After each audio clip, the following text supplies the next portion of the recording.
Service करेगा चीन के लिए या किसी और के लिए। आपको याद है जब अफगानिस्तान में अमेरिका की जो हालत हुई थी, जो डबल स्पीक के चलते अफगानिस्तान में अमेरिकी को बुरी तरह से मात खानी पड़ी थी।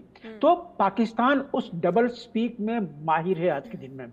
तो इसी तरह से जब अभी शहबाज शरीफ गए थे चीन, वहां पे उनको लताड़ पड़ी है, तो उनको दिखाने के लिए बिल्कुल ना सिर्फ लताड़ पड़ी है बल्कि कुछ मिला नहीं है। जो लेकर गए थे कटोरा, उस कटोरे में कुछ भी नहीं डाला है चीन ने। इसी से जुड़ी बड़ी खबर अपने दर्शकों को बता देते हैं। देखिए, नाराज चीन अब पाकिस्तान को कर्ज नहीं देगा, ये बड़ी खबर आपको बता देते हैं। ब्रेकिंग न्यूज क्या है ये आप जानिए। बताया जा रहा है कि अब चीन की ओर से पाकिस्तान को कर्ज नहीं दिया जाएगा। शहबाज, मुनीर, इमरान को लाइन हाजिर किया गया। महंगाई और गरीबी से पाकिस्तान की हालत इस वक्त खराब है। चीन ने पाकिस्तान की आर्थिक मदद करने से इनकार कर दिया है। पाकिस्तान की सुरक्षा व्यवस्था बद से बदतर हो गई है, ऐसा चीन की ओर से कहा गया। सुरक्षा की कमजोरी से विकास में रुकावट पाकिस्तान में आ रही है, ये चीन की ओर से कहा गया है। चीन बहुत ज्यादा नाराज अब पाकिस्तान से हो गया है और आप कह सकते हैं कि एक सबसे बड़ा सहारा पाकिस्तान का ड्रैगन ही रहता है, चीन ही रहता है। और अब वही चीन नाराज पाकिस्तान से हो गया। और सोचिए, अगर चीन की पाकिस्तान नाराजगी झेलेगा तो पहले स्थितियां बहुत ज्यादा खराब हैं। ग्राफिक्स के जरिए आपको बताते हैं कि पाकिस्तान पर ड्रैगन का डंक किस तरह से। शी जिनपिंग के करीबी की ओर से देखिए बड़ी धमकी दी गई है पाकिस्तान को। शहबाज मुनीर से मिले हैं लियू जियानचाओ, जो कि वहां पर एक बड़े पद पर हैं, मंत्रालय भी उनके पास है। लियू ने पीटीआई नेताओं से भी मुलाकात की है।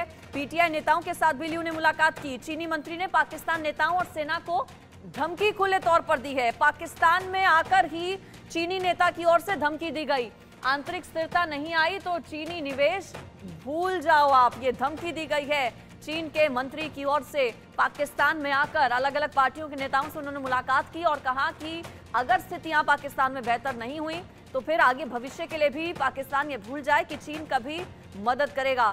वीएन झा सर, इस वक्त पूरे तरीके से चीन के दबाव में पाकिस्तान है।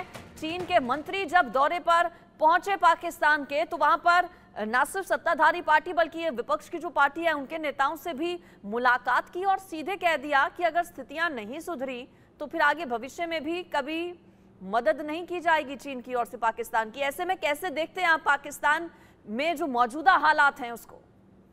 आपने बिल्कुल ठीक कहा अंजलि। देखिए, पाकिस्तान आज के दिनों में जो जिंदा है वो सिर्फ 3 कॉज से जिंदा है। एक तो चीन की सारी जो दौलत है या जो लोन है वो आ रहा है वहाँ पे। दूसरा, IMF ने बेल आउट किया हुआ पिछले साल में, वो पैसे हैं। और कुछ सऊदी से आया हुआ है। इसके अलावा पूरे दुनिया में जो एक वर्ल्ड जिहाद फोरम चलता है जिसमें हर देश के जो मुसलमान हैं वो अपना जो डोनेशन है वो देते हैं, उससे जो पैसे आते हैं वहाँ वो भी पाकिस्तान पहुँचता है और सब्सटैंशियल अमाउंट पहुँचता है। आपको याद होगा जब FATF ने सैंक्शन लगाया था तो सारे जो जो जो डोनेशंस थे पाकिस्तान को बंद हो गए थे। सिर्फ यही जिहाद वाला जो उनका जो एक फंड था वो कायम था और उसी पर सारे टेररिस्ट ऑर्गेनाइजेशंस जिंदा रह गए हैं। तो पाकिस्तान आज जो जिंदा है वो रहमो करम पे है चीन, सऊदी अरेबिया और IMF। अगर ये अपना इनको अगर अपने पैसे वापसी का अगर जो जो कंफर्मेशन या एक एश्योरेंस ना मिले तो वो लोन नहीं देगा। IMF ने ऑलरेडी बता दिया हुआ है। चीन ने अभी उसको धमकी दी है कि आपके यहाँ पे अगर इस तरह की टेररिज्म चलती रहेगी तो हम आपको पैसे नहीं दे सकते हैं, क्योंकि वापस आने की कोई गारंटी नहीं है। मान लिया, उन्होंने कहा तो हमने मान लिया कि आपने 2 आइलैंड हमें लीज पे दे दिए हुए हैं, लेकिन वो आइलैंड लेके हम क्या करेंगे? हमारी इंटरेस्ट है, हमारी जो हार्ड कैश है वो हम आपको दे रहे हैं, दैट मस्ट कम बैक। बिल्कुल सर, ये तो जग जाहिर है कि IMF के टुकड़ों पर पाकिस्तान पलता है। चीन सबसे बड़ा सहारा पाकिस्तान का, लेकिन अब वहीं से नाराजगियां अगर देखने को मिलेंगी तो कैसे चलेगा फिर पाकिस्तान? बड़ी खबर इस बीच एक और बता देते हैं। शहबाज सरकार का बड़ा फैसला, आतंकियों से त्रस्त हो चुके पाकिस्तान